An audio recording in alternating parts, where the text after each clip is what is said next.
gente, tudo bem? Boa noite, meu nome é Ana Cláudia Souto e eu tô aqui mais uma vez para gravar um vídeo para vocês, para tirar algumas dúvidas de coisas que o pessoal costuma me mandar pedindo orientação, tá?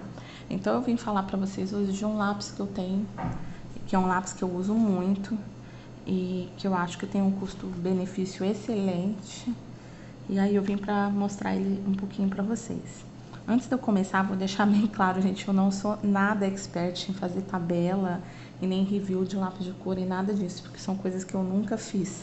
Vou falar para vocês, eu nunca fiz uma tabela na minha vida, então eu não sou nada especialista nisso. Então eu vou dar mais mesmo a minha opinião pessoal e mostrar algumas coisas dos lápis para vocês, para quem tem curiosidade, tá? Então esse lápis eu comprei no AliExpress no final do ano passado. Eu paguei por volta de R$68, mais ou menos. Chegou em menos de 30 dias, é um vendedor que eu já comprei várias outras coisas. Agora, nessa época de pandemia, eu não sei como tá isso, esse tempo de entrega. Mas eu acho um custo-benefício excelente. Ele tem 48 cores, então aqui no Brasil a gente encontra aquele estéril aquarelável de 36 cores. Então a gente já ganha algumas cores a mais. Ele tem uma paleta bem interessante. Então eu acho que vale super a pena. Ele tem alguns prós, né? E tem alguns contras também. Então eu vou falar de alguns contras que eu vejo. Para o pessoal que tem mania de organização, que gosta de tudo direitinho, a caixa dele é horrível. Quando eu comprei, a caixa veio com alguns defeitinhos, assim, umas colas, um pouquinho amassadinha, mas os lápis estavam direitinho. Mas o sistema da caixa de papelão é uma caixa de papelão bem frágil e é horrorosa de abrir. A parte da frente, ó, eu tirei os lápis daqui porque eles me irritavam. Então, a parte da frente movimenta e a parte de trás não movimenta. Então, não dá pra você, tipo, puxar o lápis pra tá vendo o que tá aqui atrás.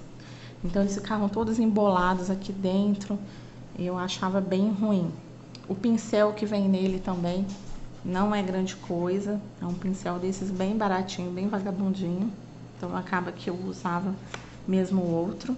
E a primeira providência que eu fiz foi tirar dessa caixa, porque toda vez que eu pensava em manusear essa caixa, me dava nervoso.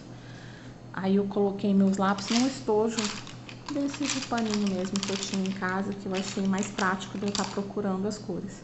Até porque eu não tenho problema nenhum de organização, assim, os lápis estando aqui, assim, pra mim tá tranquilo, né? Mas quem gostar de uma coisa mais organizadinha, de repente providenciar um estojinho, uma coisa que eles possam ficar melhor do que nessa caixa, porque na caixa eles vão passar raiva.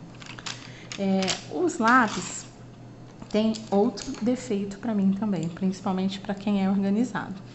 Eles não têm referência, não têm nome, não tem nada. Você vai olhando o lápis, de repente você vê um nome estéril, tá um número 127. Você fala, nossa, que beleza, tem referência. Não, todos eles são 127. Então, eu não sei o que significa esse 127. Não sei se é porque eles são da China, tá, gente? Pode até ser, mas a qualidade deles é excelente, mas eles têm esse defeito. Eles não têm nome e nem referência. Outro problema que eu vejo, para quem também tem essa questão de organização, nem sempre, você tá vendo, eles são lápis bem bonitinhos, eles são listradinhos assim, mas nem sempre a cor aqui de fora é fidedigna ao que a gente vai encontrar dentro do lápis. Por exemplo, esse verde, você olha assim, você fala assim, nossa, um verdinho bem clarinho.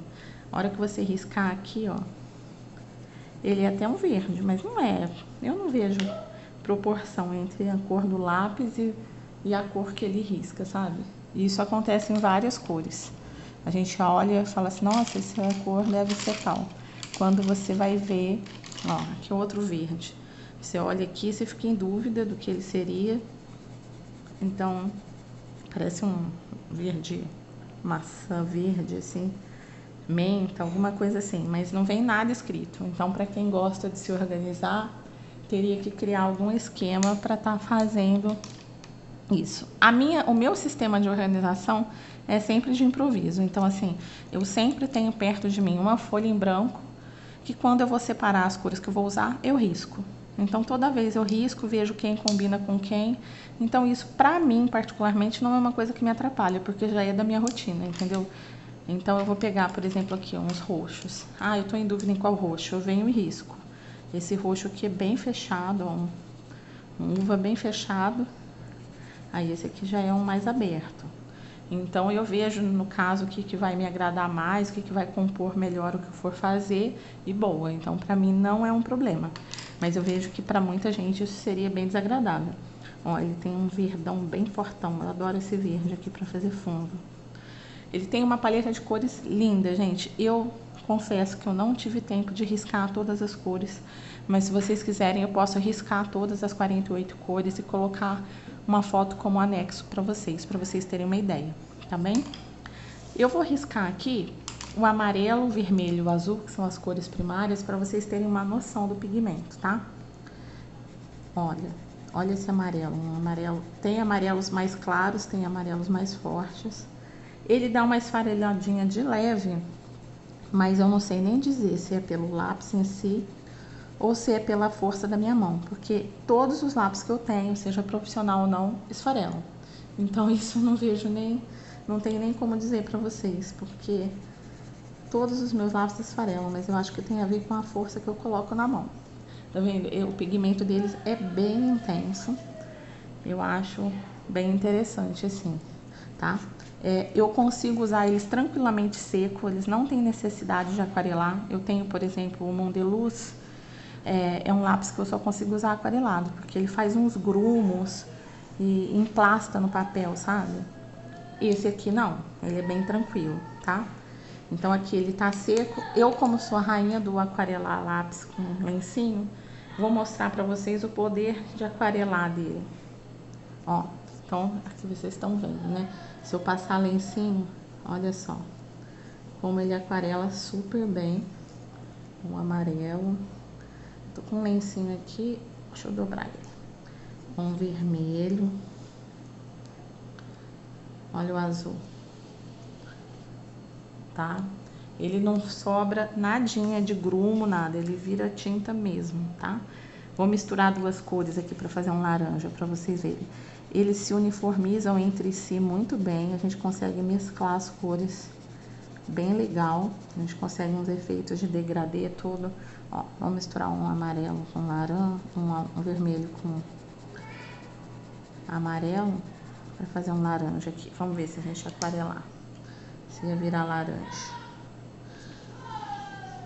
Ó, tá?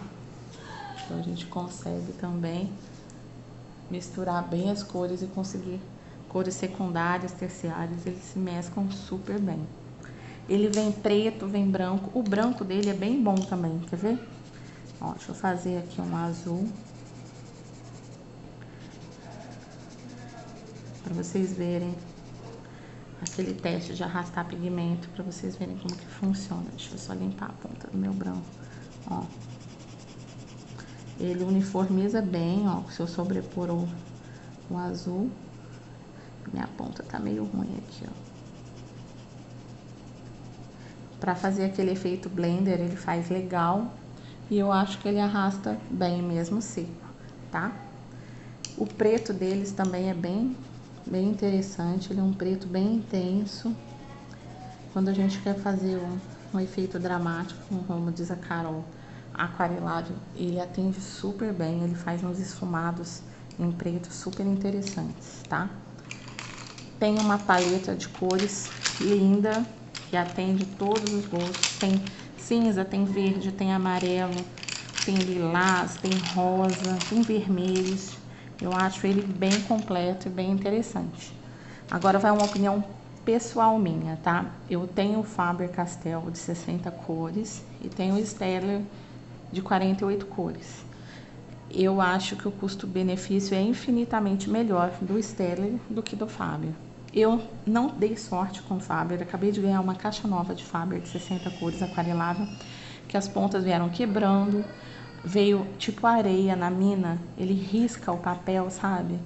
As cores não têm essa intensidade de pigmento, então eu acho que vale bem a pena investir no Staedtler, mesmo tendo algumas cores a menos, mas que eu acho que a gente fica um pouco mais bem servida, na minha opinião. Porque eu acho que para atender a função de aquarelar, o Staedtler é bem melhor, tá joia? Então esse aqui seria A minha opinião, eu não sei fazer muito aquelas testagens todas que o pessoal faz. Mas se vocês quiserem que eu anote todas as referências não, né? Risque todas as cores aqui para vocês, eu posso deixar na tabelinha como foto depois, tá joia? Se vocês tiverem mais alguma curiosidade sobre esse lápis, só me mandar que eu ajudo no que for possível. Eu vou gravar sobre um outro lápis também da Staedtler e vou postar em breve também para vocês, tá joia?